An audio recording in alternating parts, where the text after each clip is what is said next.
स्तवैर्ब्रह्मादीनां जय जय वचोभिर्नियमिनां गणानां केळीभिर्मदकलमहोक्षस्य ककुदि स्थितं नीलग्रीवं त्रिनयनम् उमाश्लिष्ठवपुषं कदा त्वां पश्येयं करधृतमृगं खण्डपरशुं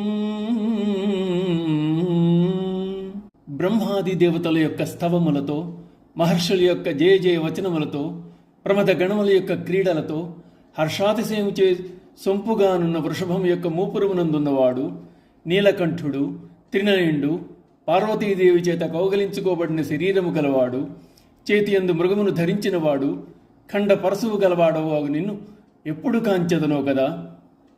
స్తోత్రపాఠములతో బ్రహ్మాదులు, జయ జయధ్వానములతో మహర్షులు, ఆటపాటలతో ప్రమథగణములు కొలువ, పార్వతీ సమేతుండవై వృషభ వాహనంపై వేయించేయు నీ సందర్శన భాగ్యం నాకెన్నడూ లభించునో కదా అంటూ శంకరాచార్యుల వారు ఈ శ్లోకమందు కూడా పరమేశ్వరుని స్తుతిస్తూ ఆయన దివ్య దర్శన భాగ్యం ఎప్పుడా అని వేచి చూస్తున్నారు. ఆయన అభవుడు, దేవాదిదేవుడు, నీలకంధరుడు, గిరిజాపతి, త్రినయుడు, శంకరుడు, పశుపతి. ఆయన తర్వాతనే ఎవరైనా. ఆయన క్రీగంటి చూపు కోసం దేవతలు సైతం ఉవ్విళ్ళూరుతూ ఉంటారు. ఆయన దర్శనమైతే చాలు జన్మధన్యమైనట్టుగా భావిస్తారు.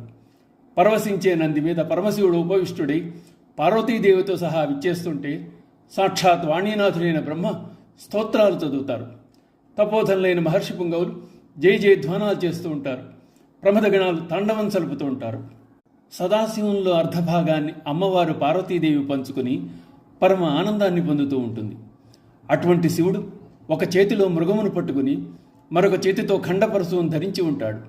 ఆ పరమేశ్వరుని రూపం చూసి పరవశించని వాడెవడు?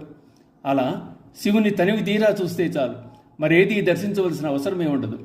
ఆయనను కొలిచే భక్తులకు అట్టి రూపం హృదయంలో ముద్రితమైన నాడు ఏదో ఒక నాటికి ఆ ఆనందాన్ని పొందే యోగాన్ని చేజిక్కించుకోగలుగుతారు అంటున్నారు శంకరులు.